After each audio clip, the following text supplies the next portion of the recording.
talk about the zebrafish as a model system today. And one of the reasons that the zebrafish and other animals are relevant for human microbiome research is because of our shared ancestry. Everything that we know about host microbiome interactions in humans is a part of our heritage as animals.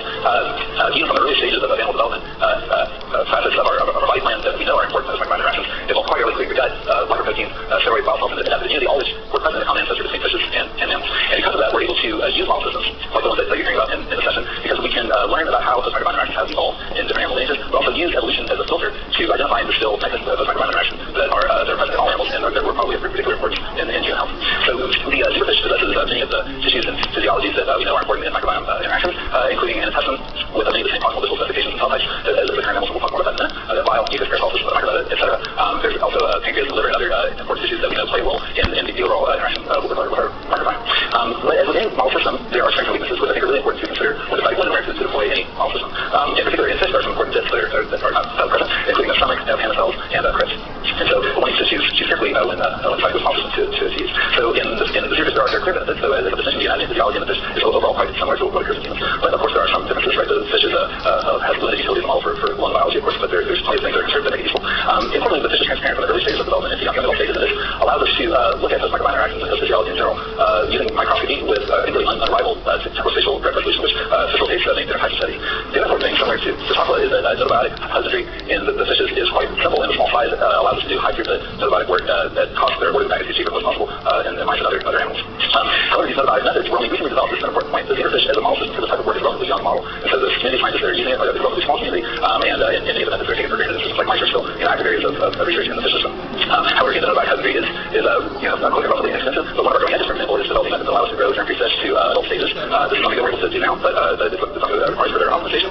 Another important thing is that during the development of the fish microbiome in the gut, it appears that anaerobes don't colonize until early adult stages, and this means that the early development stages when fish are transparent and amenable to imaging are there's a need to colonize primarily, not entirely, by anaerobes, and so there could be some limitation for studying anaerobe biology in early stages of fish development. The overall output diversity in major phyla and the fish are similar to humans, so when you get down to shower taxonomic level, there's not much overlap. But we anticipate that some of the chemical interactions and metabolism that these bacteria are very similar to what occur in humans. So work from Margaret and others over the last few years have been making contributions to the field with the model system. This is sort of a highlight reel of some of the publications that have come out where we've been able to identify roles for the microbiota in different aspects of vertebrate physiology. We've been motivated to develop these genomic tools and genetic tools for otherwise intractable gut microbes, and work from others, including Karen Gillis, who have been able to identify novel factors that regulate the development of work from processes like picnic base salt number. So I'm going to tell you two short stories today that illustrate some of our recent work in using the fish to understand the depth of conservation and vertebrate biology as it relates to the gut microbiota and the mechanisms that and microbiome interactions. So first we're going to ask our intestinal epithelial physiology conserved and are regulated by circulating programs. It's known that in mouse and zebrafish there are many of the same principal epithelial cell types, including stem cells, endocytes, and secretory goblet cells, and endocrine cells. And we know that the overall physiology of the tissue is similar, but we don't know if that is underscored by a transcriptional program. And then secondly, we want to ask if we can identify some of these transcriptional programs that mediate responses to microbiota. So we're going to be thinking about this through the lens of host transcriptional regulation. So genes typically consist of exons, you might be able to say transcriptional start site, and a proximal promoter, but most of the information controlling the expression is encoded in regulatory regions that can occur very adjacent to, within, or in some cases great distances away from genes. And this is facilitated in part by packaging of DNA into nucleosome complexes in regions that are devoid of nucleosomes. This is open receptacle chromatin, is where transcription factors can sit down, sometimes following histone modification, and recruit coagulase, ultimately RNA pull to promote gene transcription. And so I'm going to talk briefly about transcriptional patterns and also the accessible chromatin patterns and how we can identify the transcription factors that sit down on the DNA and mediate responses to microbiota. So in one study, we took a comparative genomic approach, and we asked how similar were transcriptional programs in ICs from 4 different vertebrate species, shown here, human, mouse, zebrafish, and stickleback, separated by over 400 million years of animal evolution. And we isolated ICs from their digestive tract and performed RNA-seq. To make life a bit more manageable, we focused our analysis on one-to-one orthologs that are encoded in these genomes, and that's how their expression patterns were related. And what we saw was a general positive correlation between one-to-one orthologs. Here's an ortholog. Here's shown, for example, between the mouthilium and the zebrafish intestine. And the genes that are most highly expressed of appearance corner are genes that we know to be important in intestinal biology, such as FEC6 and RBC2. If we take these transcriptional signatures and cluster them, these IC data as well as mouse data sets, we see that and compare those to several mouse tissues, we see that the transcriptional profiles of these ICs from different vertebrates cluster together distinct from other mouse tissues. And using this type of data, we were able to identify an operational set of 470 IC signature genes that give you one-to-one orthologs that are expressed generally in ICs. And this gives us a nice working set of genes to do a lot of different things with. One of the things we did with it, I'm going to tell you, is we're able to use this and other information to show that regional expression along the proximal axis of the intestine of many of these orthologs is conserved within fishes and mammals. And so the organizations that we often think of our own guys of having orthologs in the colon, that program is ancestral to our common ancestor with the fishes. We also took these same tissues and looked at open chromatin using ferritin and DNA-seq to try to understand the transcriptional regulatory factors that may be mediating the transfer pattern gene expression. One result that I'll show you is here. What we did is to take those 470 IC signature genes, use our open chromatin analysis that we have from these different species, identify these IC signature genes that had open or accessible chromatin at every transcriptional start site, and then look for enriched transcription factor binding motifs within those accessible chromatin sites across all 4 species. And in this picture, what you can see are the transcription factor binding motifs that were enriched in all 4 species, and one of these in particular we'll come to in a minute is H94 alpha. So this suggests that there's probably a conserved transcription factor program mediating conserved pattern of gene expression across 4 species. So one of the interesting questions that we had when we really drove this study to begin with is that now we have to know what the conserved, or we're beginning to get a handle on what the conserved transcriptional program is in IECs. Are microbes able to modify that program? Are they reaching in so deeply into the host biology that they're modifying this core IEC transcriptional program?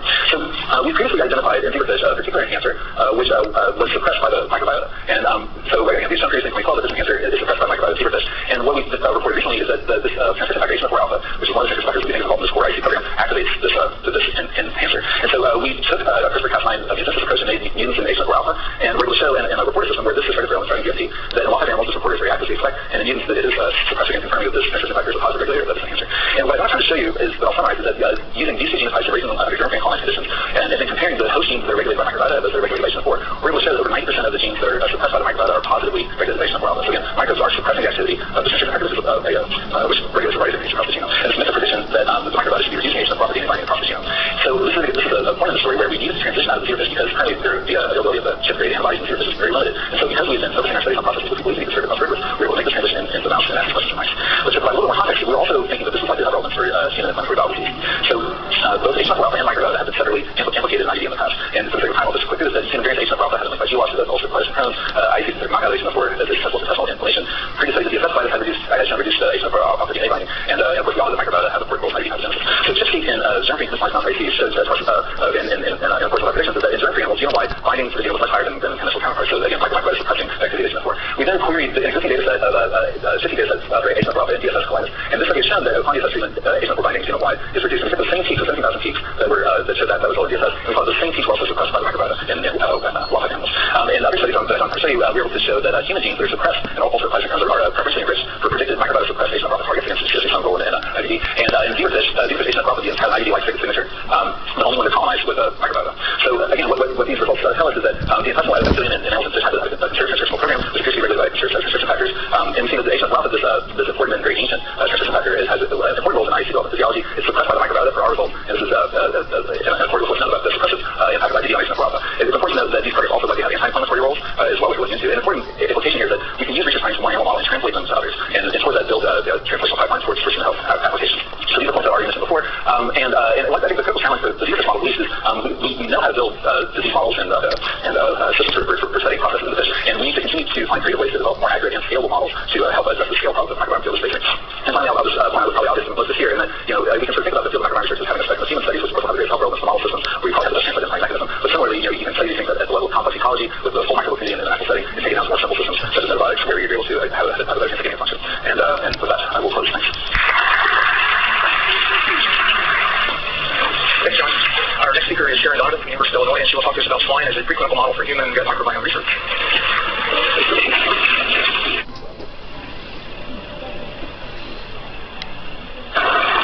Okay, well, I'd like to thank Dwayne and the organizing committee for the invitation, and I will be talking today about the piglet model.